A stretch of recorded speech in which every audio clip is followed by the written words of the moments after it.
Good afternoon. We're just in about 10 seconds, everybody. Welcome to the CloudStack European User Group. So we've been doing these for nearly 10 years, I think. So we've probably done about 30. It used to be a quarterly meetup, London. We've been to, where else? We've been Sofia, Berlin, all over the place. COVID sort of put paid to that a little bit, so we've done just a couple of virtual events, but hopefully we can get these running again quarterly if there's any volunteers to host them in other cities. Just a reminder, just a quick show of hands, who hasn't been to one of these before? Okay, about half the room. This is informal, it's not part of Apache, it's just a user group. You know, nearly everybody here works with CloudStack, right? So we haven't got many people here who aren't intimately involved in CloudStack, either as a user, as an operator, or as a developer. The idea is a collaborative environment. The talks we've got, I'll run you through the agenda, are people talking about work they've done, talking case studies of how they're using CloudStack, technical deep dives. We have vendors come along. Storpool guys are here today. They're going to talk about some of the stuff they're doing in CloudStack. And we share ideas, problems, etc., etc. Here's the agenda. Oh no, actually, first I need to say thank you to the sponsors. This isn't a massive event, right? It's nowhere near as big as the CloudStack Collab conference, but it still costs a bit to put this on. We have to rent the room. We don't pay Jamie to sit here and do the streaming, but he's doing it on a volunteer basis. But there are a few costs, and most importantly, there will be some beers bought this evening. So my company, ShapeBlue, Storpool, and You're Online, which is Guido's company. Did you know you sponsored this, Guido? Yes. You do know. And Storpool, Boyan, where are you? Do you know you've sponsored this, Boyan? You know you've sponsored this, don't you? Yes, I know. Yeah, they'll be buying the beers in the pub afterwards. And actually, on that note, on the agenda, we should be done at 5. Because we're streaming this, we want to try and keep the talks bang on time so people who are watching us around the world know what time to expect things. Notice there's sort of 10 minutes in between each talk so we can get a comfort break, grab a coffee or what have you. Lunch is it's listed there as coffee break, just gone 2, and we've got some sandwiches and some things coming in so you don't all starve.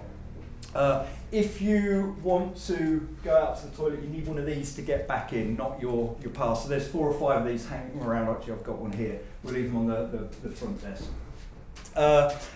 So agenda-wise, I'll just do a bit of CloudStack news. I'm going to do a quick talk then on what's new in CloudStack 4.18. It's been out a little while, but it's our latest version. Let's just go through the features there, and if I'm feeling brave enough, I might even try a live demo of some of those features. Lucian is then talking about CloudStack monitoring. Lucian, stick your hand up so everybody knows where you are. We've then got Rene from Limbit talking about some of the work they're doing. There's Rene. After our lunch break, we know reusing old hardware, thus saving money and the environment. That's a pretty good title for a talk like that. Then we've got Alex talking about service chaining in core and edge zones. The guys from Storpool have got a proposal relating to CI. And then the guys from Dimsy, who have just walked in, at the back, talk about some of the stuff they're doing with backup and the backroll project. Should be finished at 5, and then we're going to go to a local pub to grab a few drinks, compliments of Storpool and Guido's company. Jamie's going to run out and just book us a place in the pub. So if you do not want to come to the pub, I'll do this by exception. If you haven't got time to come, can you put your hand up? Oh, yeah, okay. What time's your flight? Okay, so that's nearly everybody, Jamie. Brilliant. Okay, CloudStack news. What's been going on? Because we used to do these meetings quarterly, it was always what's happened in the last 3 months, but actually we haven't really done one of these in the last year, so we've got quite a bit of news. Releases, which is what CloudStack's all about. It's about releasing software. Actually 4 releases, 2 major LTS releases, 4.17, which was in June nearly a year ago, and then 4.18, which I'm going to talk about later in February this year. And we've had a couple of dot releases on top of 4.17. The community is really active and it's diversifying. There's more and more people involved, and so you see more and more contribution coming in from lots of different sources for some of these releases. We had the collaboration conference in Sofia and online, so it was a hybrid model. We had in total about 300 people show up for it, 3 days. It was a fantastic event, really, really good. Yvette is hiding somewhere. Where is she? Did most of the work. Well done, Yvette. It was a fantastic conference, really good. 43 talks and workshops. Everything was recorded and not done the amateur, sorry Jamie, not done the DIY way we're doing it here. We had a proper production company doing it, so the videos are really high quality. I'll share these slides later so you can find the link to some fantastic talks there. Next year we're going to Paris. I say announcement, I think it was this year. Sorry, this year, thank you Steve. I think the CloudStack Twitter account announced it earlier in the week. I was hoping to announce it here.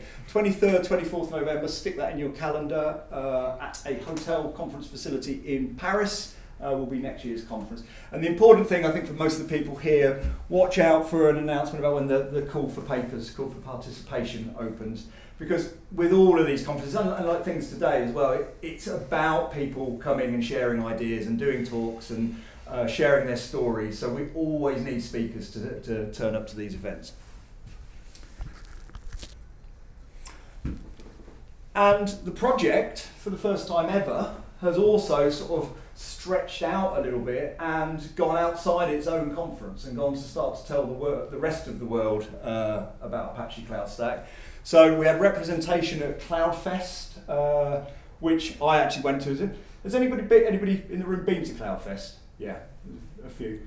The best idea ever, we're going to take Europe's largest theme park and we're going to turn it into a conference when it's closed, right? So you get to use all the roller coasters, you do a little bit of work and talk about CloudStack and what have you. It was brilliant and it's quite incredible. I mean, CloudStack's been around for some time, over a decade, but the number of people who A, hadn't heard of the project, and B, were still super excited about a technology like CloudStack, even though it's been around for some time.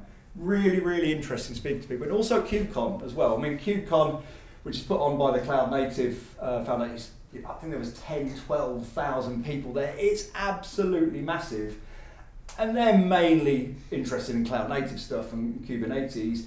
So CloudStack turns up, we did a booth, and again, lots and lots of interest, and lots of people going, oh, this is really quite interesting stuff. So I'm hoping from seeing that, the community going out and doing that will bring more contributors in, ultimately more users in of CloudStack. In terms of metrics, just keeping an eye on from the perspective of community health. So I do a little bit of analysis every quarter in terms of how we're doing in numbers of mailing list messages, which is generally an indicator that the community is healthy. You see cycles around when we're doing a release, for example, you can see there, but you see overall the trend is slightly up, and it's, I don't know what we're taking an average there, off the top of my head, 250, 300 messages a month. That's a healthy, active open source community. Ditto with commits. The trend line is just about flat, right? And I was trying to I didn't have time to do the analysis of the different lists, but we're seeing, a pretty level amount of code commits, but then you're seeing increased mailing list activity. And I think my theory is that's because we've got more people coming in and using and asking user questions as opposed to the dev lists, because of that sort of increased awareness and stuff around CloudStack. We have a new VP. Rohit has been elected as VP Apache CloudStack. It's a title, it's the interface between the PMC, who are basically the people who oversee the project, and the Apache board. Rohit, I guess nearly everybody in this room knows Rohit. He's been contributing to CloudStack for over 10 years. He's the biggest ever, in terms of counting commits, the biggest ever contributor. And Rohit takes over from somebody who's had a brilliant year as VP, which is Simon. Simon, we rotate the VP every year. Simon's done a brilliant job representing the project, and Simon is just in front of everybody here. I'd like to thank you for your incredible hard work and being a brilliant VP. You might get another call out in a minute over something else. Okay, that's pretty much the news. That's what's been going on in CloudStack. Active community, out talking to people, see lots of new names on the mailing lists, getting the releases out, etc., etc.